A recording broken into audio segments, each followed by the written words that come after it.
and beloved Ilonggos, mayong aga gid sa tanan. It is my greatest honor to be standing here today with my first love and very close to my heart. My strong belief of being a persistent game changer for good governance, transparency, and accountability. I am very grateful to be given, once again, the big task to be served and the opportunity to be of service here in the city of Iloilo, filling in the shoes as the first woman vice mayor. I am excited and ready to lead a city council that is independent but collaborative to the programs of the local chief executive, all for the best interest and benefit of the Ilonggos and stakeholders. As we gather and unite in bold beginnings and aspirations in this new legislative building, we are not just making a transition, but a transformation of a colorful journey of achieving ambitious dreams for a brighter future.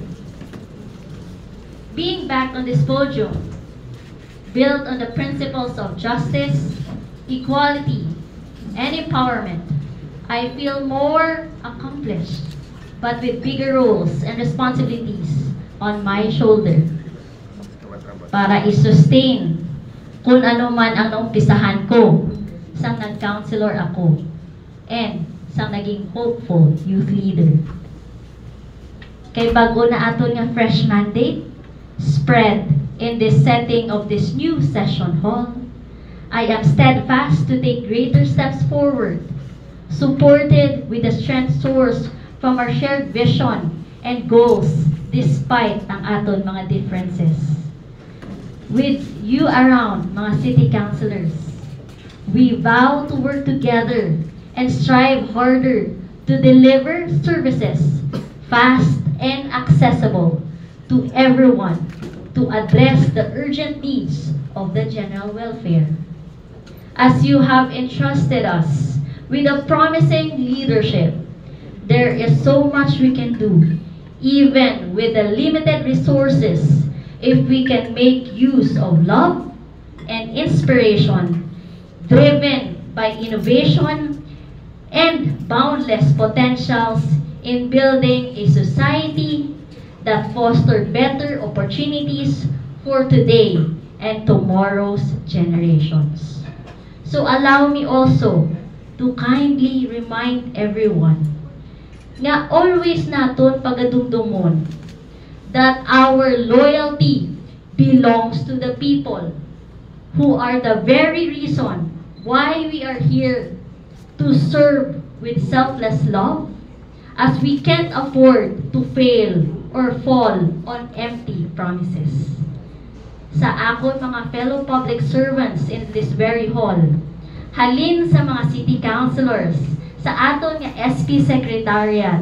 sa bugos nga empleyado sa Sangguniang Panlungsod, staff man sa mga city councilors, kag ang akon man nga mga mapisan nga mga staff, again, excited na gid ako makatrabaho kamo kag mayuhon tagid ani. Rest assured also bilang inyo nga nanay diri sa Sangguniang Panlungsod, amo mahon tagid kamo tanan. Dako man ang akon pagpasalamat sa aton mahal na mga ako. Kung wala siya, hindi gid maging posible tanan.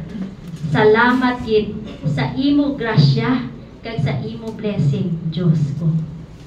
Sa tanan nga nagupod sa akon sa kampanya,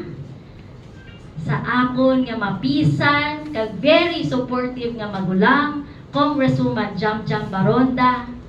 kay World Mayor Jet Patrick Mabilog, nga siya gid ang nagpili nga magpadlagan ako Vice Mayor, kay siya gid nagput full trust in me. Sa akon man nga pamilya, halin sa akon nga daddy, kay mami, sa bugos ko man nga mga sisters and brothers, sa akon nga manager nga naghatag direksyon, sa mga staff nga wala nagbuya sa akon, sa tanan nga katapo sang sulong gugma family, nga mga leaders, supporters, and believers nga nagsalig kag nagbaka-baka gid para sa akon kag nagpalangga gid sang akon sa sobra